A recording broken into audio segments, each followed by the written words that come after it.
चौथा नंबर में क्या कह रहा है, निम्न समस्याओं में रैखिक समीकरणों की युग्म बनाइए और उनके हल किसी बीजगणितीय विधि से ज्ञात कीजिए। ये हम लोग का समस्या दिया हुआ है, 5 क्वेश्चन है पूरा। इन्हें हमें क्या करना है, रैखिक समीकरण युग्म में बदलना है और बदलने के बाद उसका हल निकालना है। जब उसका हल हो, यदि उनका अस्तित्व हो, ठीक है, हल निकले तो हमें हल निकालना है, अगर ना निकले तो फिर उसको छोड़ देना है, नहीं करना है। किस विधि से ज्ञात करना है, बीजगणितीय विधि से।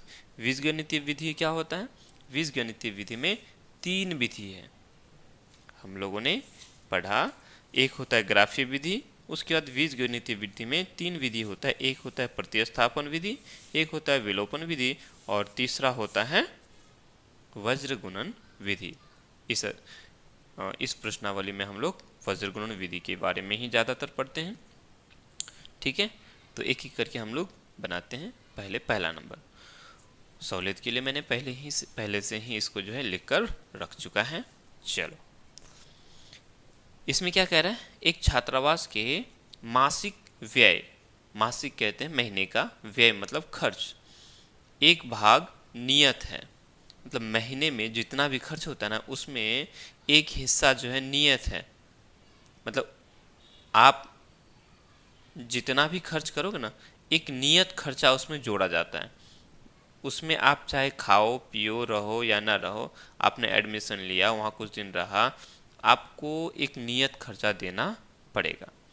तथा शेष इस पर निर्भर करता है कि छात्र ने कितने दिन भोजन लिया है।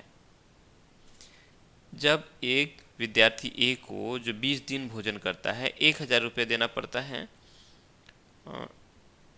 अदा करना पड़ता है। वहीं जब विद्यार्थी बी को 26 दिन भोजन करता है तो कितना देना होता है, 1180 रुपये देना होता है। एक नियत भाड़ा है, उसको देना ही पड़ेगा। उसके बाद डिपेंड करता है कि आप कितने दिन खाते हो, हर दिन का खाने का खर्च अलग होता है। चलो, हमें नहीं मालूम, यहाँ लिखेंगे हल, लिख लेंगे माना कि छात्रावास का नियत व्यय, नियत जो खर्च है वो x रुपया है। नहीं मालूम है ना, नहीं मालूम है तो मान लेते हैं वो x रुपया है। और हर दिन का, प्रतिदिन के भोजन का मूल्य, यहाँ लिख लो, प्रतिदिन के भोजन का मूल्य बराबर y रुपया। कोई दिक्कत, मान लिए। अब जब मान लिए तो यहाँ लिखेंगे प्रश्नानुसार। अब लिखेंगे प्रश्नानुसार। प्रश्न में क्या कहा, विद्यार्थी ए, एक विद्यार्थी है जो 20 दिन भोजन करता है। कितना दिन, 20 दिन। देखो 20 दिन खाना खाता है, तो जो नियत है यानी जो फिक्स है उतना तो उसको देना ही पड़ेगा। वो चाहे खाए या ना खाए, एडमिशन लिया है, रहता है, उसको जो है x रुपया देना पड़ेगा। उसके बाद जितना दिन खाता है उतने दिन का पैसा। कितना दिन खाया वो, 20 दिन, तो 20y रुपया। एक दिन खाने का y रुपया, तो 20 दिन खाने का 20y रुपया। और कुल मिलाकर के वो कितना देता है, 1000 रुपया देता है। यह हमारा समीकरण 1 बन गया, ठीक है। पुनः कहता है दूसरा विद्यार्थी 26 दिन खाता है, तो उसको भी तो x रुपया पहले देना ही पड़ेगा। उसके बाद 26 दिन खाया तो 26y रुपया देना पड़ेगा। कुल मिलाकर के वो देता है 1180 रुपया। तो ये हमारा बन गया समीकरण 2। क्लियर। हम लोगों ने दिए हुए समस्या का समीकरण युग्म बना लिया। अब बारी आई इसको हल करने का, ठीक है।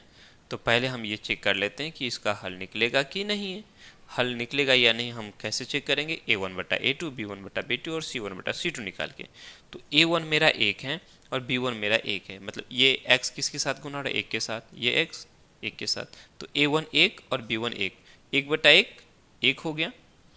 उसके बाद B1 मेरा 20 और B2 मेरा 26, तो B1 बटा B2 करेंगे तो 26 बटा 20 बटा 26 हो जाएगा। तो इधर 1 और उधर 20 बटा 26 बराबर होगा, नहीं है, यानी A1 बटा A2 बराबर नहीं है B1 बटा B2 के, मतलब इसका हल होगा, है ना। तो हम इसका क्या करेंगे, हल निकालेंगे। अब यहाँ सवाल है आप कौन सा विधि यहाँ अप्लाई करना चाहेंगे,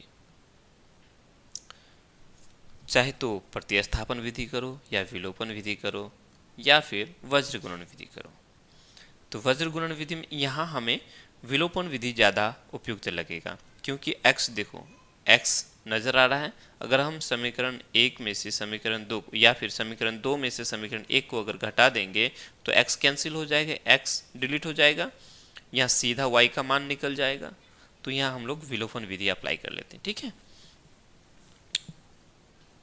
यहाँ लिखेंगे, लिख लो, यहाँ नामकरण कर दो, विलोपन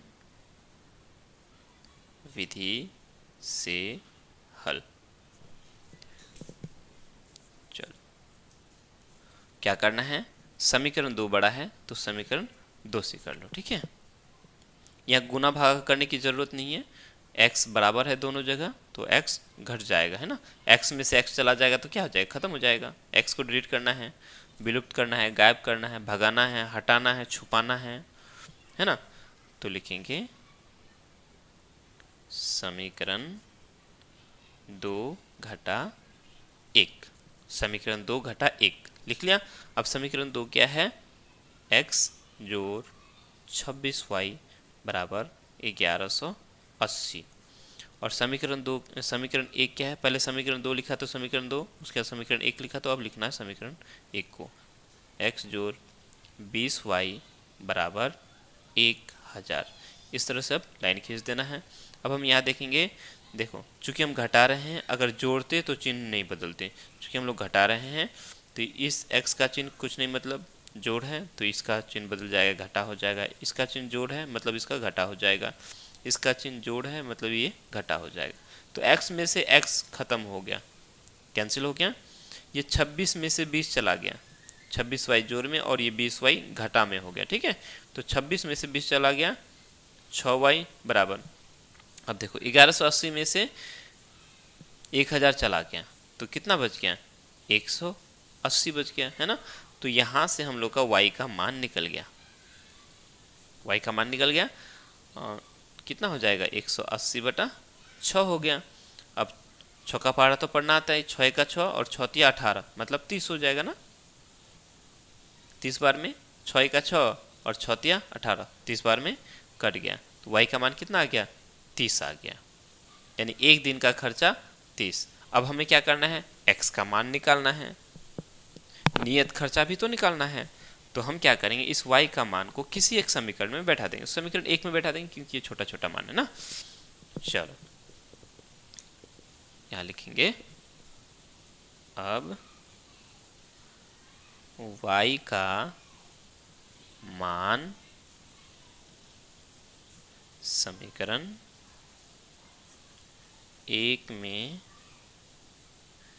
रखने पर, समीकरण 1 क्या है, x जोड़ 20y, तो y के जगह y का मान डालो बराबर 1000, या x जोड़ 3 दूनी 6 हो गया और 2 ठो 0, 600 हो गया बराबर 1000, ये हो गया 400। नहीं, यह x को हम एक तरफ छोड़ देंगे, बाकी को एक तरफ लेके चले जाएंगे। ये 600 जोड़ में है, इस पर आएगा तो, अरे दिखाई नहीं पड़ रहा है, x बराबर 1000 घटा ये 600 जोड़ में है तो इस पर आके क्या हो जाएगा, घाटा हो जाएगा। हाँ सॉरी, ये जोड़ में है तो इधर घाटा हो गया, ठीक है। तो कितना हो गया, 400 हो गया ना, 1000 में से 600 चला गया, 400 हो गया, यानी नियत खर्चा जो है 400 रुपया है, मतलब 400 रुपया देना ही पड़ेगा। उसके आप जितने दिन खाओगे उस हिसाब से पैसा फिर अलग, एक दिन का 30 रुपया देना पड़ेगा। समझ में आई बात, तो लिखेंगे, बस इसको ऐसे ही उतार लेना है, जैसे एक तरफ से उतारते चले जाओगे, ठीक है। समझ में आया ना, मेरे ख्याल से समझ में आया होगा। ये विलोपन विधि ज़्यादा अच्छा लगा, अच्छा है, ठीक है। परिस्थितिवश वज्रगुण विधि अच्छा लगेगा ज़्यादा, यहाँ लिखेंगे अतः छात्रावास का नियत व्यय, नियत व्यय कितना है 400 रुपये तथा प्रतिदिन प्रतिदिन के भोजन